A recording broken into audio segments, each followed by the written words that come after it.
안녕하세요. 사랑방 이야기를 찾아주셔서 감사드립니다. 지금부터 재미있는 옛날 이야기를 들려드리겠습니다. 편안하고 또 행복한 시간 되세요.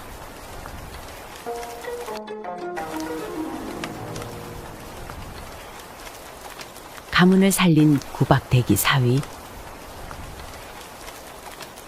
옛날 어느 마을에 지체높고 부자로 유명한 정대감이 있었다.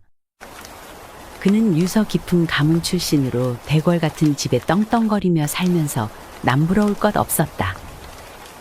그런 그도 한 가지 마음에 안 드는 것이 있었으니 그것은 벼슬도 없이 공부만 하는 그의 사위인 김선비였다. 김선비는 집안 형편이 좋지 않아 처가살이를 해야만 했다. 하나밖에 없는 딸이 김선비가 아니면 죽겠다고 엄포를 놓아 어쩔 수 없이 울며 겨자 먹기로 혼인을 시켰지만 마음에 드는 구석은 하나도 없었던 것이다. 이 사정을 알고 있는 집안의 하인들마저도 김선비를 깔보며 함부로 대했고 손님과 심부름하는 어린 아이까지도 김선비라고 부르며 존대하지 않았다. 오직 김선비의 부인만이 그의 처지를 가엾게 여겨 따뜻한 마음으로 그를 보살폈다. 김선비는 평소 아침 일찍 집을 나서서 저녁 늦게 돌아왔다. 그는 장인과 장모, 손이 처남이 눈치채지 못하도록 작은 연문을 통해 집에 들어와 곧장 부인의 방으로 들어갔다. 그러면 부인은 항상 문 앞에서 그를 기다렸다가 맞이하고 손수 옷을 벗겨주고 밥상을 차려주었다. 워낙 부유한 집이라 머슴들도 기름진 고기를 질리도록 먹을 수 있었지만 김선비의 밥상에는 쓴 나물 두어 가지가 전부였다. 이에 부인은 종종 분한 마음에 남편을 붙잡고 울기도 했다. 그러나 항상 김선비는 부인에게 미소를 지으며 말했다. 어찌 그런 일로 서운해하거나 슬퍼하겠소? 난 괜찮소. 그러니 너무 걱정하지 마시오. 그러던 어느 날 김선비가 집에 늦게 돌아와 방에 들어가니 부인이 보이지 않았다. 그는 방에 앉아서 부인을 기다렸다. 잠시 후 부인이 방으로 들어오는데 마치 도둑처럼 주변에 보는 사람이 있는지 살피며 살그머니 들어왔다. 의아한 김서방이 부인의 얼굴을 자세히 보니 눈가에는 눈물이 맺혀 있었다. 김선비가 이유를 묻자 부인은 다시 눈물을 터뜨렸다. 김선비가 부인을 토닥여주니 부인은 이내 감정을 추스리고 입을 열었다. 사실 어머니께 혼났습니다. 너는 입는 거, 먹는 거 모두 부모에게 의지하면서 온통 남편에게만 신경을 쓰고 마음을 두니 어떻게 된 아이냐? 라고 하시면서 김서방은 나이가 40이 넘도록 처가의 곡식만 축내고 있으니 네 팔자는 어찌 이 모양이냐? 네 그 잘난 김서방 때문에 팔자 피는 건 다 틀렸다. 라고 하셨어요. 또 그 모습이 너무 한심해서 매일같이 생각하면 끔찍해서 몸이 오싹하고 털끝이 쭈뼛하며 이가 시릴 지경이라고 하시면서 오히려 남편을 부모보다 10배는 더 극진히 섬긴다고 꾸중하셨습니다. 그래서 어머니의 말씀에 반박하려고 했지만 서방님이 벌써 돌아오셨을 시간이라 뒷간에 간다고 핑계를 대고 간신히 빠져나온 참이었습니다. 김선비는 부인의 말을 듣고 마음이 아팠다. 미안하오. 다 내가 부족한 탓이오. 두 사람은 서로를 위로해 주었다. 잠시 후 어린 계집종이 저녁 밥상을 들고 들어왔다. 부인은 그녀의 어깨를 붙잡고 간절하게 말했다. 어머니께서 날 찾으셔도 내가 여기 있다고 이르지 말거라. 알았지? 어린 계집종은 고개를 끄덕였다. 김선비는 밥을 먹으려고 수저를 들었다. 그런데 평소와는 달리 밥상에 닭다리가 올라와 있는 것이었다. 이건 드시면 안 돼요. 왜 그러는 거요? 아까 수탉 한 마리를 삶았는데 고양이가 훔쳐가다가 다리 하나를 뒷간에 떨구었습니다. 그 일을 어린 종들이 말하니 그걸 당신의 밥상에 꼭 올려서 먹게 하라고 어머니가 말씀하시는 걸 들었습니다. 똥이 묻어 아무리 씻어도 더러우니 입에 대지도 마세요. 그래도 장모님이 주신 고기니 맛보지 않을 수 없네요.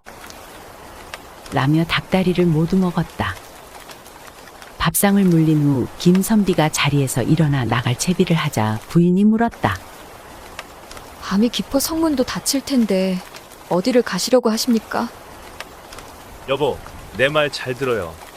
오늘 밤 삼경의 뒷동산에 올라 대궐문 밖을 바라보시오. 분명 뭔가 싸우는 시끄러운 소리가 들릴 것이요. 만약 소란이 오래가면 몸종 하나와 함께 집을 떠나 멀리 도망을 가시오. 암튼 반드시 몸 조심하시오. 그렇게 이해할 수 없는 말을 남기고 김선비는 서둘러 밖으로 나갔다. 부인은 잠들지 않고 그가 말한 시간을 기다렸다. 그리고 삼경을 알리는 북소리가 들리자 부인은 뒷동산 언덕으로 올라가 대궐을 내려다보았다. 하지만 사람 소리는 들리지 않고 조용하기만 해서 남편이 말한 일이 일어나지 않은 듯 싶었다. 그런데 그때 횃불을 높이 쳐든 사람들이 고함을 지르며 궐문 쪽으로 몰려가는 것이 보였다. 여기저기서 큰 소리가 나고 말들의 비명 같은 울음소리가 들렸다. 소란은 잠시 이어지다가 곧 잦아들었다. 방으로 돌아온 부인은 남편의 말대로 상황이 벌어지자 매우 의아해했다. 한편 그 시각 정대감과 그의 아들들은 모두 궐에서 당직을 서고 있었다. 아침이 되자 정대감 집 머슴 돌쇠가 정대감에게 전해줄 아침 보따리를 들고 대궐로 심부름을 가고 있었다. 그런데 갑자기 말을 탄 기병들이 나타났고 돌쇠 앞에 떡하니 멈추었다. 겁에 질린 돌쇠가 길 옆으로 살짝 지나가려고 하자 병사 하나가 그를 막아섰다. 깜짝 놀란 돌쇠가 말했다. 저는 정대감 땡머슴이요. 어찌 그러십니까? 저는 잘못한 것이 없습니다. 그러자 병사 한 명이 말했다. 내 상전이란 작자는 영모를 꾀한 무리의 우두머리다. 어찌 감히 그런 상황도 모르고 날뛰느냐? 병사는 사정없이 돌쇠를 발로 걷어찼다. 돌쇠는 다행히 목숨은 건졌지만 온몸이 피투성이가 되어 주인 집으로 돌아왔다. 그가 보고 듣고 당한 일을 알리자 집안 사람들은 크게 놀라며 반신반의했다. 대감의 부인은 말했다. 우리 집은 전하의 총애를 깊이 입으며 충직하게 잘 달았는데 어찌 하루아침에 이런 구렁텅이에 빠질 수 있단 말이냐? 분명 무례한 사위 녀석이 반역을 꾀하다 발각됐고 국문을 당하다 고통을 견디지 못해 네 애비랑 네 오라비들을 끌어들여 우리 집의 품은 한을 풀려 했을 거다. 그리고 딸을 보며 말했다. 네 서방이 정말 대단한 일을 해냈구나. 김선비의 부인은 너무 놀라 아무 말도 하지 못하고 그저 고개만 숙이고 있었다. 잠시 후 관아에서 나온 관리들이 집에 들이닥쳐 문서를 꼼꼼히 살피고 곳간에도 들어가 하나하나 조사를 했다. 부인은 관리들에게 무슨 일인지 물었지만 그들은 아무 대답도 하지 않았다. 대감의 부인은 즉시 머슴들을 시켜 상황을 자세히 알아보도록 하니 어젯밤에 반란이 일어나서 임금을 폐위시키고 새로운 임금이 즉위했다고 하는구만요. 삼정승을 비롯한 고위 관리들이랑 대비마마까지 패하고 가뒀다고 합니다. 대감마님이랑 도련님들은 벌써 가혹한 형벌을 받고 있는데 목숨을 부지할 수 없을지도 모른다고 합니다. 관가에서 집안의 재산을 몰수하고 마님과 아씨도 처벌을 받을 텐데 이제 저는 어디로 가야 할지 모르겠습니다. 이야기를 들은 대감의 부인은 뒷목을 잡고 쓰러졌다. 그런데요, 마님, 아직 말씀드리지 못한 게 있습니다. 뭐야? 얼른 말해보아라. 아까 의금부 문틈으로 살짝 엿봤는데 죄인을 신문하는 젊은 나리 한 분이 분홍 허리띠를 하고 도리옥 관자를 달고 계셨어요.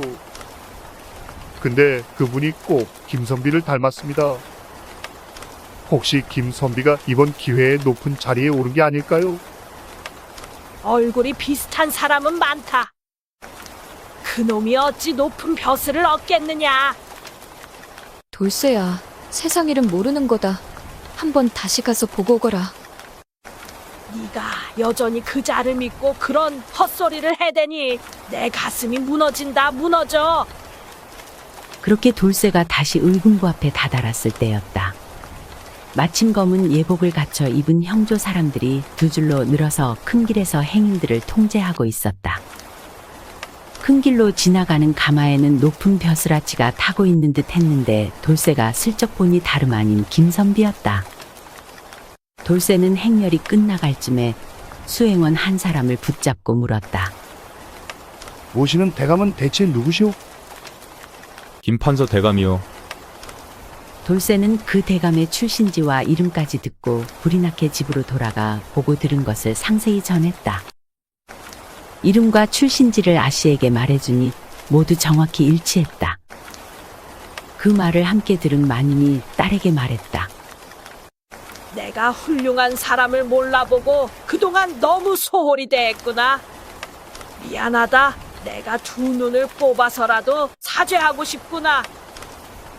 염치 없지만 네 아버지와 오빠들을 가엾게 여기고 우리가 너를 키운 은혜를 생각해서 그동안 소홀히 대한 것을 용서해 주길 바란다. 제발 부탁이다. 이에 김선비의 부인은 무릎을 꿇고 대답했다. 김서방이 높은 지위에 있으니 아버지와 오라버니를 반드시 구해줄 것입니다.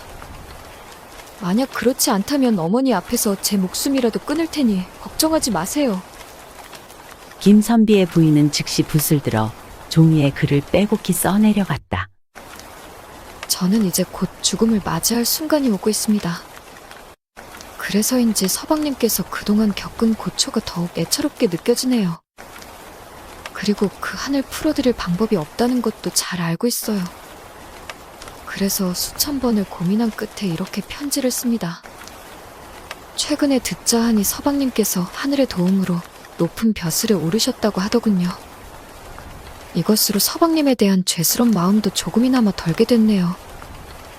저는 이제 아버지와 오라버니와 운명을 같이 하기로 결심했습니다. 결국 서방님과 부부의 연을 맺었지만 이제는 서로 다른 길을 가게 되었군요. 부끄럽지만 마지막으로 소원이 있습니다. 넓고 좋은 집에 살더라도 어려웠던 시절을 잊지 마시고 비단옷을 걸치더라도 낡은 속옷을 잊지 마시고 산의 진미를 드시더라도 소박한 밥상을 잊지 말아주세요. 만약 그렇게 하신다면 저 세상에 가서라도 여한이 없을 것 같습니다. 부인은 서찰을 돌쇠를 통해 의금부의 김선비에게 전했다. 예상치 못한 부인의 편지를 받아보고는 김선비는 눈물을 흘릴 수밖에 없었다. 그리고 다음 날이 되었다. 김선비는 임금을 찾아가 관모를 벗고 계단에 엎드려 아뢰었다. 청이 있습니다. 제가 가진 벼슬을 내놓으려 하오니 대신에 조강지처를 부디 살려주시옵소서. 임금이 이유를 묻자 김선비는 처가에서 지내며 있었던 일들을 하나도 빠짐없이 고하였다. 이에 임금은 그를 위로하며 벼슬을 그대로 유지하도록 명하고 또 장인의 죄는 가볍게 하여 유배를 보내는 것으로 마무리하였다. 김선비는 곧바로 가마를 보내 임금이 하사한 집으로 부인을 데려왔다. 그렇게 두 사람은 서로를 깊이 사랑하며 검은 머리가 팥뿌리가 될 때까지 서로 아끼며 행복하게 잘 살았다고 한다. 또한 사위를 구박하던 장모도 그 집에서 함께 살며 지난 일을 후회하고 반성하며 여생을 보냈다고 한다.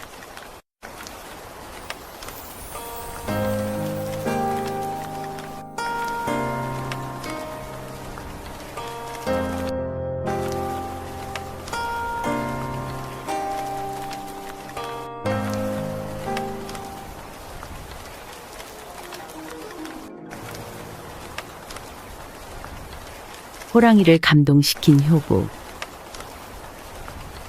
옛날 충청도 어느 땅에 최씨 여인이 살았다. 그녀는 아름다운 외모와 어진 성품을 지녔으며 매우 현숙한 여인이었다. 17 어린 나이에 시집 온 최씨 여인은 남편과 함께 시아버지를 극진히 봉양하고 살았다.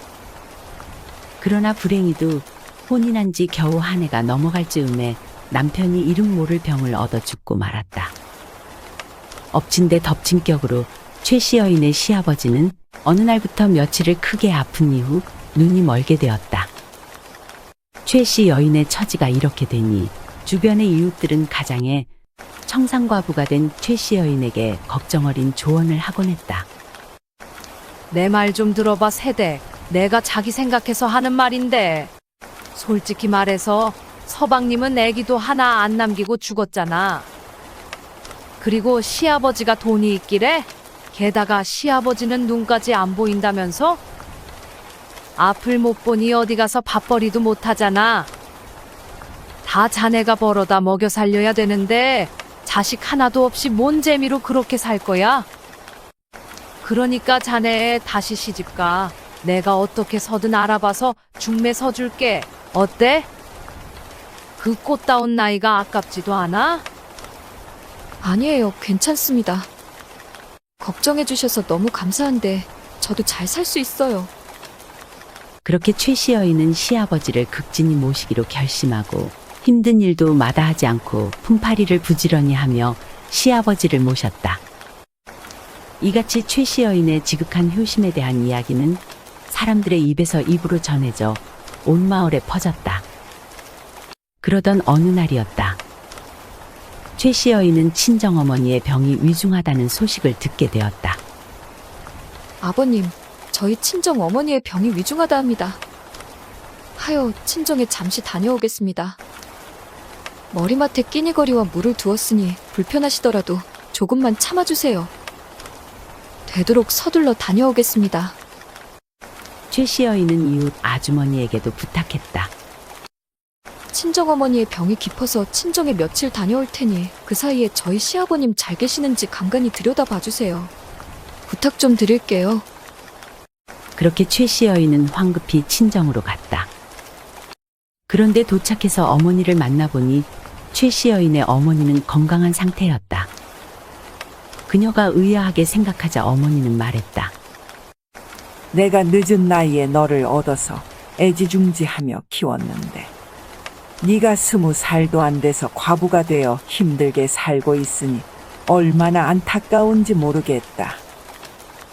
나는 매일 네 생각만 하면 눈물만 난다. 젊은 나를 너무 헛되이 보내는 것 같아서 이 어미의 애간장이 녹는 듯하구나.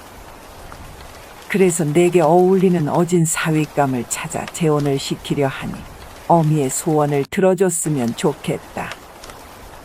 제발 이 애미의 부탁이다. 이에 최 씨는 거짓으로 대답했다. 어머니 말씀대로 할게요. 이 말을 들은 어머니는 매우 기뻐했다. 그러나 그날 밤 최 씨는 친정 사람들이 모두 잠들자 살며시 집을 나와 시댁으로 향했다. 깊은 야밤에 어스름한 달빛에 의지하여 산길을 걷고 있었다. 고개 하나를 넘었을 때 갑자기 큰 호랑이가 나타나 길을 막았다. 최 씨 여인은 순간 깜짝 놀랐지만 이내 두려워하지 않고 호랑이에게 당당하게 맞섰다. 아마도 혼자 남아있을 시아버지 걱정에 범에게 굴복하여 시간을 빼앗길 수 없었기 때문에 나온 용기였을 것이다. 최 씨 여인은 호랑이에게 먼저 엄포를 놓았다. 나는 죽는 것이 두렵지 않다. 다만 내가 여기서 죽게 된다면 집에 혼자 남아있는 앞 못 보는 아버님이 불쌍하여 내가 여기서 죽을 수는 없다. 그러니 나를 살려다오. 그렇다면 그 은혜는 내가 어떻게 해서든 꼭 갚도록 할 것이다. 이렇게 최 씨 여인이 오히려 당당하게 호랑이 앞으로 나서서 말했다. 그러자 호랑이는 가만히 듣고 있다가 고개를 끄덕이며 최 씨 여인의 말을 알아들은 듯 하더니 오히려 최 씨 여인에게 등을 내밀었고 그것은 마치 올라타라는 뜻 같았다. 최 씨 여인은 잠시 망설이다가 호랑이의 등에 올라타 목을 꼭 끌어안았다. 그러자 호랑이는 마치 휘몰아치는 바람처럼 내달려 눈 깜빡할 사이에 그녀의 시댁 문 앞까지 왔다. 최 씨 여인은 내려서 호랑이에게 말했다. 고맙구나. 나를 업고 오느라 수고가 많았다. 목이 마르고 배가 고프겠구나. 잠시만 기다리거라. 최 씨 여인이 급히 집에 들어가 살찐 개를 밖으로 내보내자 호랑이가 그녀의 마음을 알고 그 개를 물고 사라졌다. 그런 일이 있고 며칠이 지난 어느 날이었다. 마을 사람들이 모여 웅성웅성 얘기하는 것이었다. 무슨 일 있습니까? 아, 글쎄, 난데없이 큰 호랑이가 뒷산 함정에 빠졌는데 막 발톱을 휘젓고 곧 함정에서 뛰쳐나올 듯이 날뛰는데 사람들이 다 겁을 먹어서 감히 다가서지 못하고 있대. 아마 그러다 그 안에서 제 힘이 다하면 그때 사람들에게 죽임을 당하고 말겠지 뭐. 얘기를 들은 최씨 여인은 자신을 살려준 호랑이인가 걱정이 되어 함정이 있는 곳으로 급하게 가보았다. 멀리서부터 호랑이의 고통스러운 듯한 포효 소리가 들려왔다. 가까이 가보았으나 그 겉모습만으로는 그날 밤에 그 호랑이가 맞는지 알아볼 수는 없었다. 그래서 최씨 여인은 용기를 내어 몇 걸음 더 가까이 다가가 호랑이에게 물었다. 혹시 네가 지난번에 나를 태우고 온 호랑이가 맞느냐? 그러자 호랑이가 발버둥치는 것을 멈추고 머리를 조아리며 눈물을 흘리는 것이었다. 맞구나. 나를 살려준 그 호랑이가. 최씨 여인은 마을로 내려와 주변의 사람들에게 부탁하며 말했다. 저 호랑이가 비록 사나운 짐승이지만 저에겐 고마운 짐승입니다. 저 호랑이를 풀어주어도 사람들에게 절대 해를 끼치지는 않을 것입니다. 그러니 제 말을 믿고 저 호랑이를 풀어주십시오. 부탁드립니다. 그러자 마을 사람들이 자네와 같은 효부가 청하니 어찌 들어주지 않을 수 있겠는가? 어떤 사정이 있었는지는 모르겠지만 자네를 믿도록 하겠네.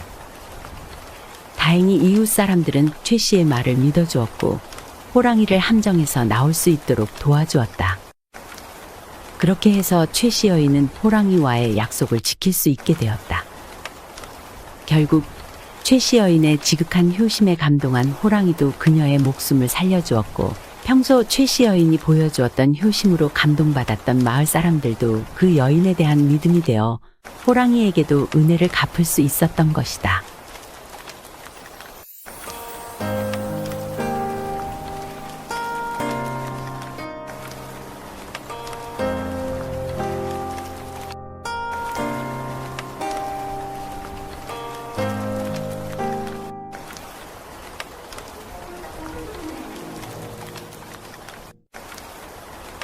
벼슬을 준 거지 처녀. 옛날 경주에 손선달이란 사람이 살았다. 그는 홀어머니를 모시고 살았는데 집안에는 재산이 꽤 많았다. 손선달은 무과에 합격한 지 이미 몇 해가 지났지만 아직 벼슬자리에 임용되지 못해 답답한 하루하루를 보내고 있었다. 손선달은 관직 임용을 기다리다 못해 한양의 유력한 양반들에게 벼슬자리 청탁을 넣어볼 요량으로 가산을 팔아 돈을 마련해 한양으로 상경했다.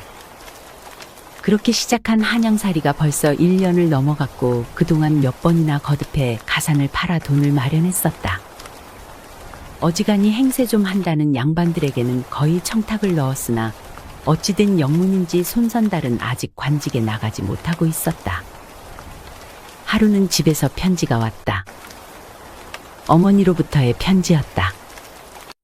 이제 논밭을 팔아 돈을 보내려 해도 팔 것도 없다. 아직 관직에 나가지 못했으면 그만 내려와서 나 굶어 죽는 것 구경이나 하거라. 가산을 다 탕진했으니 그만 포기하고 내려오라는 어머니 식의 표현이었다. 손선달은 그동안 식객으로 머물고 있던 집의 대감마님을 찾아가 말했다. 이제는 더 이상 한양에 머물 여력이 없어 고향으로 내려가려 합니다. 사실 손선달은 이런 얘기를 하며 내심 자기를 불쌍히 여겨 이제라도 변두리 고을의 원이라도 하나 시켜주었으면 하는 마음이었으나 대감에게서 돌아온 말은 조심해서 내려가라. 라는 말과 노잣돈 몇 푼뿐이었다. 손선달은 그렇게 아쉬운 마음을 뒤로하고 한양을 떠나 경주로 향했다. 그러다 양평쯤에 도착해 어느 주막에 묵게 되었다. 선달이라고 말하니 주막에서는 선달님 하며 대접을 해주느라 조그마한 방 하나를 새로 치워서 내주는데 방 안에 들어가 있자니 밖에서 여자들 목소리가 들렸다. 야야, 오늘은 그 방에 손님 계신다. 선달님이 계시니까 너는 다른 데 가서 자거라. 제가 다른데 잘 데가 어디 있어요? 그럼 부엌에서라도 자게 해주셔요. 손선달이 문을 열어보니 17, 8 정도로 보이는 거짓골을 하고 있는 처녀가 주모와 옥신각신하고 있었다. 조금 뒤 날이 저물고 저녁을 다 먹고 난 손선달이 자기 전에 소피를 보러 뒷간에 다녀왔다. 그런데 들어오다 보니 아까의 거짓 처녀가 부엌의 아궁이 앞 벽에 기대 있는 것이 아무래도 거기서 밤을 지새우는 모양이었다. 그 모습에 측은함이 들어 너 거기서 자면 감기 걸린다. 추운데 부엌에 있지 말고 방으로 들어와 윗목에서 자거라. 처녀는 얻어먹고 노숙하는 처지에 가릴 것이 없었다. 감사합니다. 하고 말하고는 방으로 냉큼 들어간 처녀는 윗목의 자리를 잡고 누웠다. 밤은 깊어가는데 손선달은 잠이 오지 않았다. 그것은 거지 처녀 또한 마찬가지인 듯했다. 둘은 이런저런 인생 푸념을 늘어놓다가 서로의 마음의 위로가 되었던 것인지 결국은 합궁에까지 이르게 되었다. 다음 날 아침이 되었다. 하룻밤에 만리장성을 쌓는다는데 모른 척하고 그냥 떠날 수 없었던 손선달은 옷이라도 해 입으라며 돈 4냥을 주었다. 내가 경주에 사는 손선달이란 걸 잊지 말고 무슨 일이 있으면 찾아오너라. 모른 채 하진 않을 것이니. 손선달은 그렇게 거지 여인과 짧은 이별을 하고 부지런히 고향으로 가는 발걸음을 옮겼다. 손선달이 경주에 도착해보니 자기가 살던 큰 기와집에는 이미 다른 사람이 살고 있었다. 그리고 어머니는 이웃집 행랑에 새들어 살고 있었다. 손선달은 그날부터 나무 장사를 해서 어머니와 먹고 살았다. 한편 손선달이 주고 간 4냥을 거지처녀는 소중히 간직하고 허투루 쓰지 않았다. 그녀는 주막에서 벌어지는 노름판에서 돈이 떨어진 노름꾼에게 돈을 빌려주고 이자를 크게 쳐서 악착같이 돌려받았다. 돈을 자신의 목숨보다 더 소중히 여겼다. 한 번은 돈을 떼어 먹으려는 노름꾼이 있었는데 어떻게 알았는지 그녀는 그 노름꾼의 집을 알아내어 그 집 대문에서 돈을 받을 때까지 드러누워 꼼짝도 하지 않았다. 몇 번 이런 일이 있었고 그 소문이 퍼지자 노름꾼들은 그녀에게 돈을 꾸더라도 떼어 먹으려는 생각은 더 이상 하지 않았다. 그렇게 해서 돈이 조금 모이자 그녀는 주막에서 먹고 자며 여기저기에서 온 사람들이 하는 얘기들을 수집하여 사람들이 원할 만한 물건을 미리 구해놓고 매점매석하는 데 이용했다. 그녀는 명석했고 운도 따라주어 몇 년이 지나자 제법 큰 부자가 될 수 있었다. 그녀는 그동안 모은 돈으로 한양에 큰 여각을 차렸다. 그리고 그 여각의 이름은 바로 경주 손선달집이라고 지었다. 그녀는 또한 이렇게 악착같이 살면서도 손선달과 한 번에 합궁으로 아들도 낳았다. 아들에게는 독선생을 붙여 글 공부에 힘을 쏟았다. 그녀가 이제는 경주에 사는 손선달을 찾아보려 생각할 때쯤이었다. 경주에서 올라왔다는 이방 하나가 돈을 꾸러 여각에 왔다. 이방은 한양에 돈을 상납하러 왔는데 돈 1000냥이 모자라 급하게 변통할 곳을 찾다가 소문을 듣고 경주 손선달 집 여각으로 온 것이다. 나는 경주 관아 이방인데 돈을 1000냥 꿔줄 수 있겠어? 경주에서 오시었소? 얘 경주 있다고 했잖소. 혹여 손선달을 아시오? 나무 장사를 하고 있는 손선달은 알고 있어. 이방은 손선달이 이러이러한 사정이 있어 나무 장사를 한다고 말해주었다. 그리고 손선달의 용모에 대해 상세히 말해주었다. 여인이 찾던 바로 그 손선달이 맞았다. 돈은 꿔주겠소. 그리고 돈을 갚으려 나한테 가져올 필요 없이 손선달에게 갖다 주시오. 또한 내가 편지 한 장을 써줄 테니 꼭 전해주시오. 갚을 돈 1000냥을 한양까지 운반하려면 그것도 보통 일이 아니었기에 이방에게는 횡재나 다름없었다. 아, 물론이지요. 돈과 편지는 손선달에게 꼭 전달하겠소. 여인은 손선달의 아들을 키우고 있다는 내용과 그동안 살아온 여정을 간략히 편지에 써서 이방에게 주었다. 얼마간의 시간은 흘러 경주에서는 이방이 자기를 찾는다는 이야기를 듣고 손선달은 관아를 찾았다. 그러자 이방은 돈 1000냥과 함께 편지 한 장을 주었다. 돈 1000냥이면 손선달에게는 엄청난 거금이었다. 대번에 부자가 되는 돈이었다. 얼떨떨한 손선달은 떨리는 손으로 편지를 열어보았다. 그것은 몇 년 전 자신과 하룻밤 인연이 있었던 거지 여인의 글이었다. 손선달은 다음 날 곧바로 한양으로 출발했다. 한양에 도착해보니 여인은 으리으리하게 커다란 여각을 하고 있었고 아들을 잘 키우고 있었다. 손선달은 어머니도 한양으로 모셔와 이제는 먹고 사는 걱정 없이 여인의 집에서 행복하게 살게 되었다. 몇 달의 시간이 흐르고 행복하고 걱정거리는 없었으나 하는 일조차 없는 손선달이 걱정되었는지 하루는 여인이 말했다. 이제부터 아침마다 돈을 10냥씩 드릴 테니 그 돈을 가지고 나가셔서 어디에 쓰건 술을 마시건 누굴 주건 반드시 당일에 다 쓰고 돌아오십시오.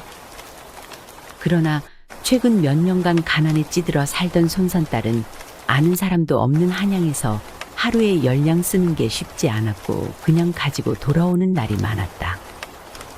어찌 돈을 안 쓰고 오셨습니까? 아, 그것이 만고에 쓸 데가 없어. 닷새를 돈을 안 쓰고 그냥 돌아오자 다음 날 아침 여인이 다시 10냥을 주며 말했다. 오늘도 돈을 쓰지 않고 그대로 가져오실 거면 다시 경주로 내려가십시오. 아이, 오늘은 꼭 다 쓰고 들어오겠어. 손선달은 그동안 자신이 고생하던 걸 생각하니 아까워서 쉽게 돈을 쓰지 못했으나 그날은 무슨 일이 있어도 다 써야겠다고 마음먹고 이리저리 돌아다녔다. 한참을 돌아다니다 어느 골목에서 큰 기와집 하나를 만났다. 소슬대문의 지붕은 다 엎어져 가고 대문 안으로 보이는 마당에는 잡초가 우거져 있었다. 그 마당가에 보니 10살 조금 넘게 먹어 보이는 여자아이 하나가 훌쩍훌쩍 울고 있었다. 너 왜 울고 있니? 배가 고파서 웁니다. 손선달은 아이가 안쓰러워 팥죽 한 그릇을 사다 주었는데 아이는 그것을 먹지 않고 안으로 들고 가는 것이었다. 왜 안 먹고 어디로 들고 가느냐? 얘 지금 마님이 다 죽어갑니다. 굶어서. 아, 그럼 한 그릇 더 사주마. 가지고 들어가거라. 아, 마님뿐 아니라 지금 대감님도 다 죽어갑니다. 도대체 어찌 된 것이냐? 자세한 이야기를 들어보니 아이는 이 집 마님의 몸종이며 이 집 대감이 그 전에 병조 판서로 있다가 간신에게 모함을 받아 귀양을 다녀와 보니 가솔은 모두 흩어지고 재산도 남아있는 게 없는 것이 한마디로 풍비박산 나 있었다는 것이었다. 상황이 이렇게 되자 견디다 못한 대감과 마님이 안방에서 문을 걸어 잠그고 굶어 죽으려 한다는 것이었다. 손선달이 문을 박차고 들어가 보니 과연 두 사람은 곧 죽을 듯 골골하고 있었다. 손선달은 쌀을 사오게 해서 미음을 끓여 두 사람이 먹게 해주었다. 손선달은 이제 날마다 이 집에 들려 먹고 사는 걸 돌봐주겠다는 말을 몸종에게 남기고 집으로 돌아갔다. 잠시 뒤 정신을 차린 대감이 말했다. 어느 몹쓸 놈이 또 쓸데없는 짓을 했느냐? 굶어 죽겠다는데 왜 내 입에 마음대로 곡기를 넣었느냐? 대감마님, 어떤 분이 이제 잡수시는 건 해결해 준다 하셨습니다. 그러니 걱정 말고 일어나십시오. 다음 날부터 손선달은 날마다 이 집에 들러 돈을 10냥씩 놓고 갔다. 날마다 돈 10냥이면 세 식구가 호강하며 살 돈이었다. 그렇게 이 집에 몇 달을 돈을 가져다 주던 어느 날이었다. 그날은 손선달이 다른 곳에 들렸다가 평소보다 좀 늦게 점심때가 돼서 돈을 가지고 갔다. 그런데 평소와는 다르게 그 집 마당에는 병사들이 가득 서 있었고 대문에서는 아무나 들어가지 못하게 하고 있었다. 걱정이 되어 집안을 기웃거리는 손선달을 그 집 대감이 발견하고는 서둘러 달려나와 맞아들였다. 대감은 평소와는 다르게 관복 차림이었다. 안 와서 기다리고 있었네. 내가 이제 누명이 벗겨져 다시 병조판서가 되었네. 마지막으로 그걸 주게. 대감은 그동안의 고마움을 더욱 깊이 새기고자 마지막으로 손선달에게 열량을 받았다. 열량을 주고 집으로 돌아온 손선달은 다음날 북병영의 병마절도사로 임명되었다. 병조판서가 된 대감이 이미 묵과에 손선달이 합격한 것을 알고 있었기에 이와 같은 벼슬을 내린 것이었다. 그렇게 해서 손선달은 돌고 돌아 드디어 그토록 바라고 원했던 관직에 오를 수 있었다. 손선달은 어렵게 얻은 관직인 만큼 그 역할을 더욱 충실히 수행했으며 가정도 오래오래 행복하게 잘 이끌어갔다고 한다.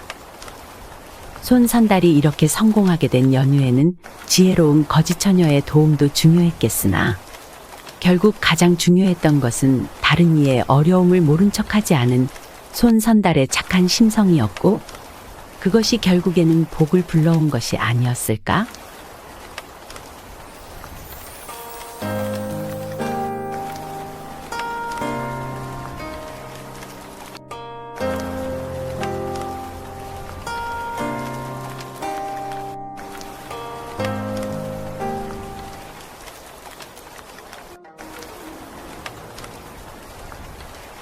신방 안에 사내 둘, 여인 하나.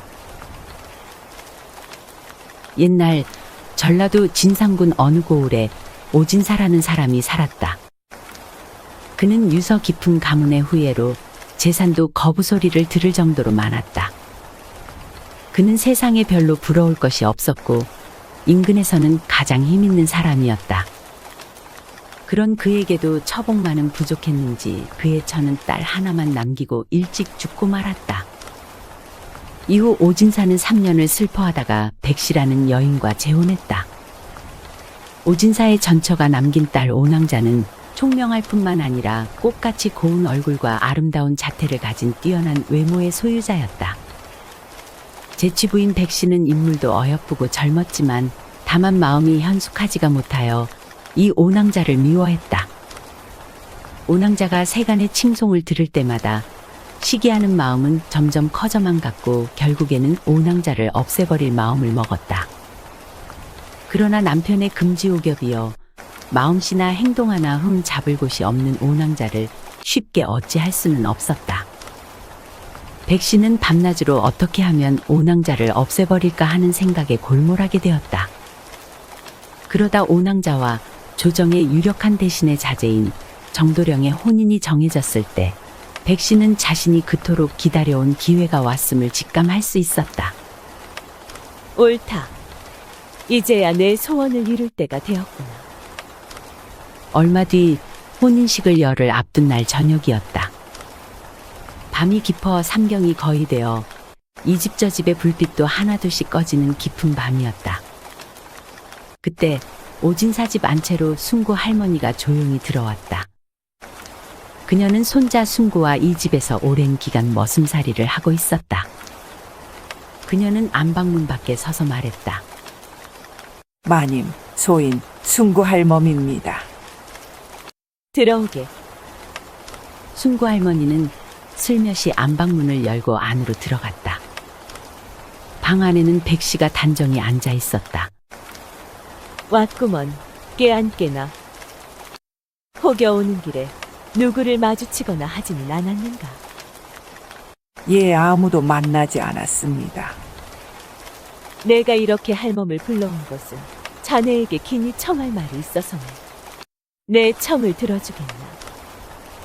마님께서 저 같은 사람에게 청은 무슨 청입니까?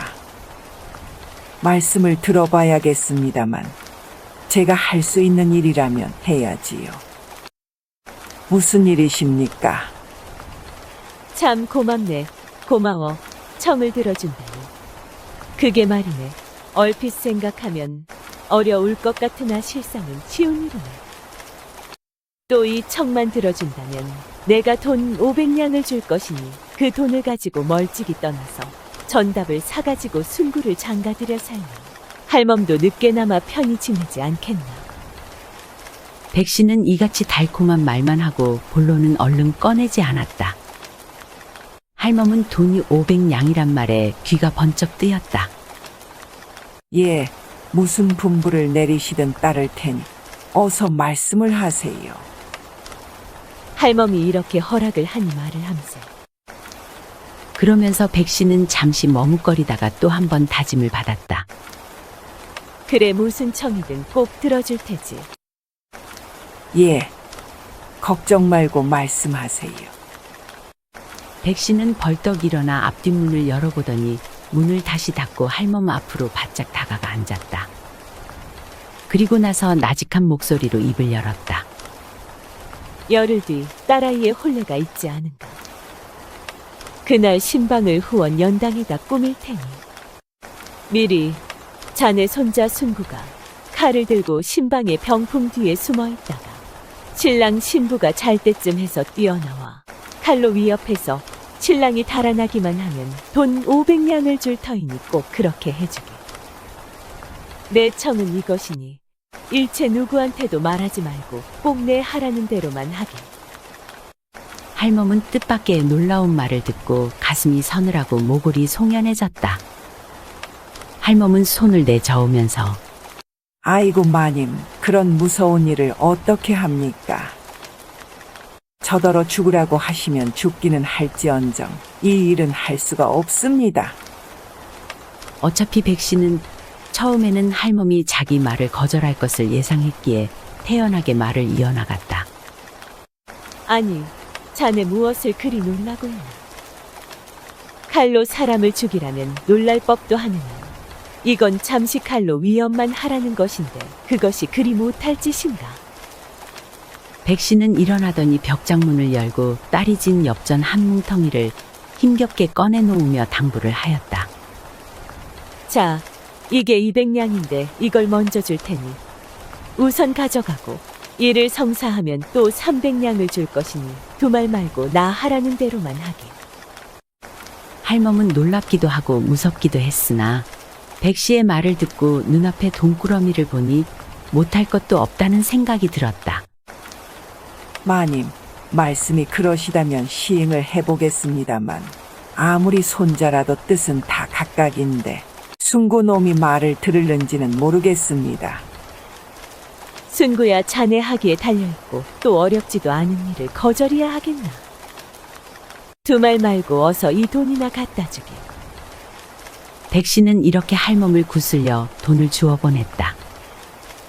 혼인 날이 되었다.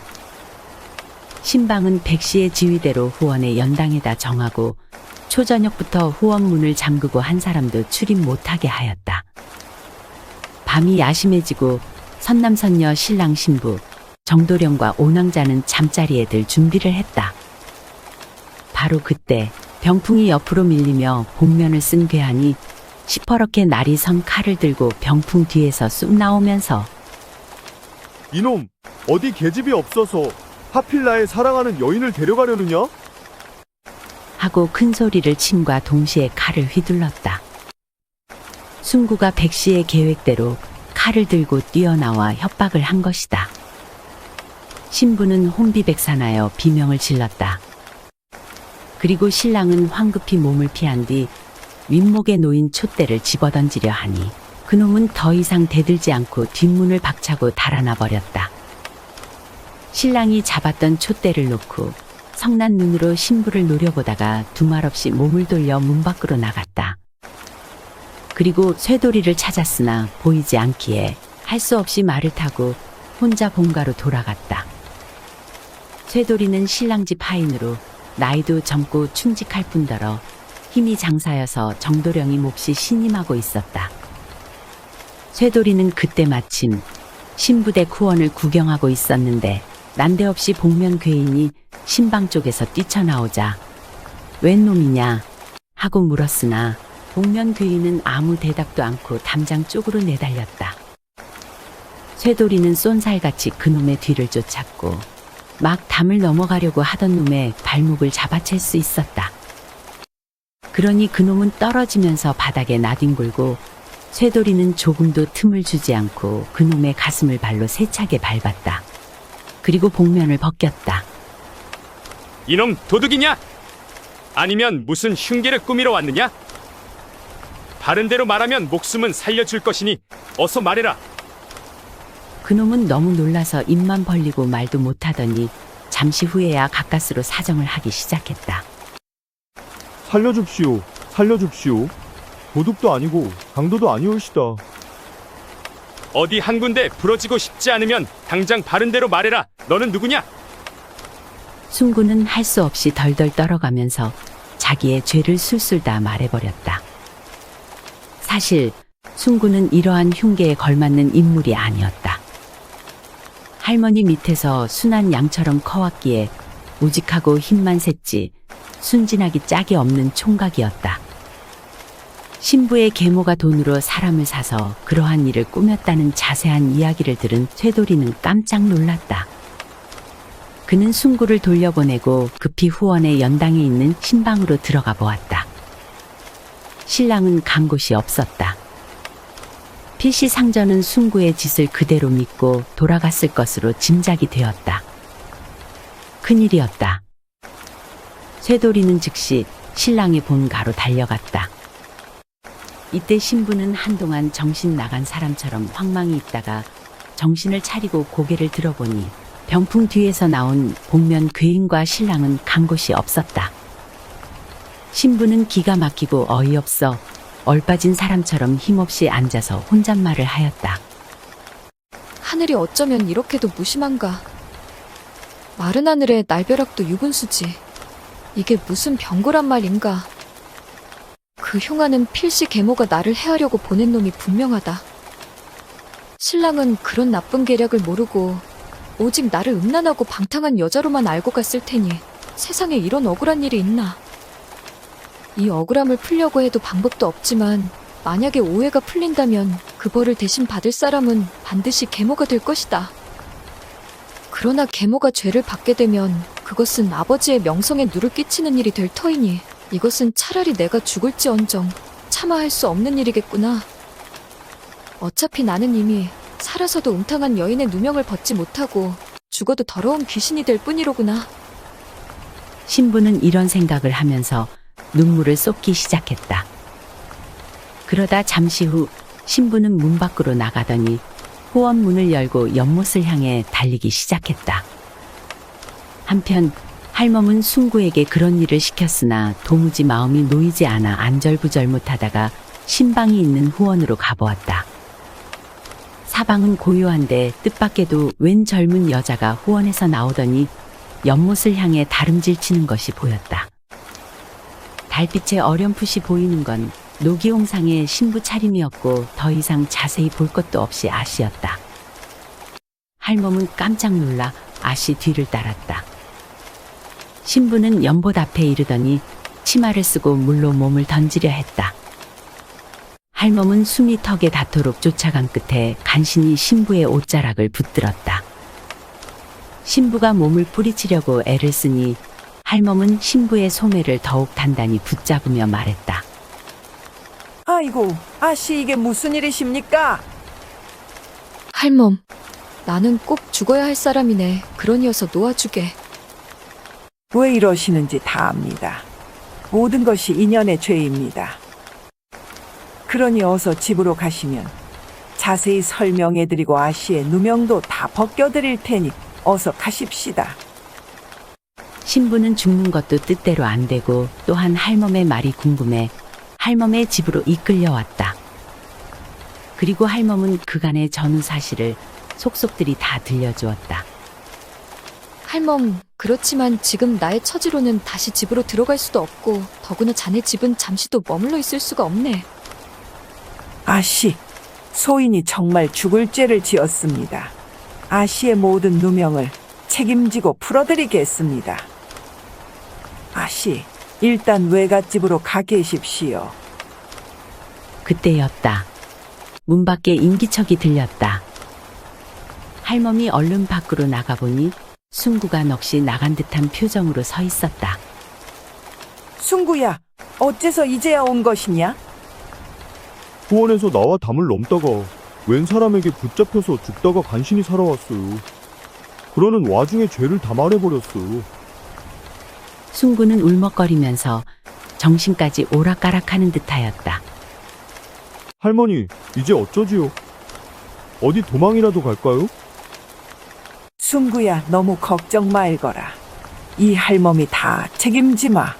무슨 일이 생기면 너는 그냥 이 할멈이 시킨 대로 했다고 하거라. 다행히도 내가 안아서 나가봤다가 아씨가 연못에 몸을 던지려는 것을 간신히 구해왔다. 아씨가 무사해서 참말 다행이다. 아이고 참, 그건 이따 얘기하고 어서 아무 말 말고 가마나 얻어오너라. 날이 새자 할멈이 앞서고 순구가 뒤서며 오낭자가 탕감하는 아씨의 외가집이 있는 익산으로 향했다. 한편 정도령은 신부집에서 변을 당하고 분한 마음에 돌아왔으나 곧 뒤쫓아온 쇠돌이에게서 자세한 이야기를 듣고는 몹시 후회했다. 워낙 황당하고 급작스러운 일을 당하고 보니 경거망동했었던 것으로 생각됐다. 정도령은 마음을 가라앉히고 오진사에게 자세한 내용을 적은 서찰을 보냈다. 오진사의 집에서는 첫날 밤에 신랑과 신부가 똑같이 없어져 야단법석이었는데 신랑의 편지와 더불어 쇠돌이의 이야기를 듣고 오진사는 깜짝 놀랐다. 오진사는 우선 하인을 보내어 순구 할멈을 잡아오라 하고 급히 백씨를 잡아 엎드려 놓고 죄를 추궁했다. 일이 이쯤 되니 백씨도 죄를 잡아 뗄 수가 없었다. 오진사는 백씨를 관가로 보내려다가 자기 체면을 생각해서 참고 곧 친정으로 쫓아버렸다.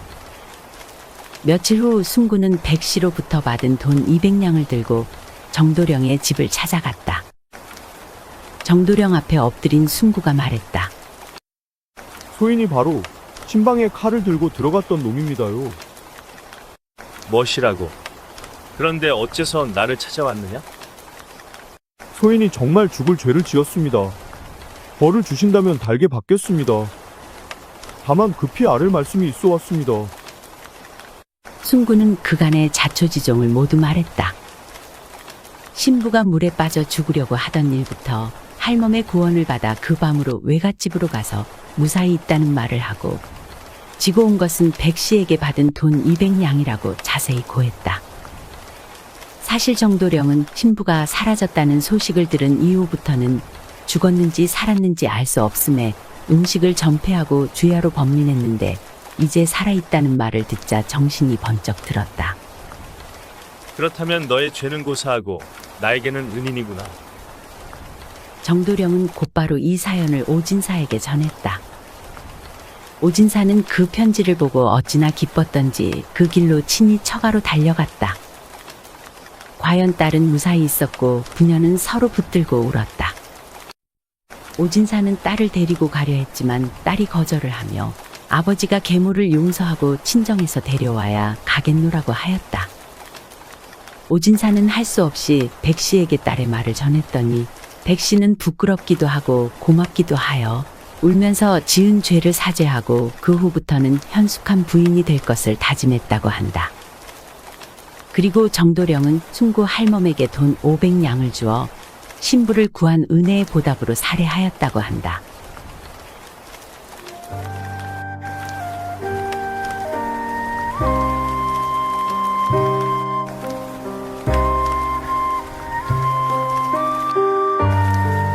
시청해주셔서 감사드립니다.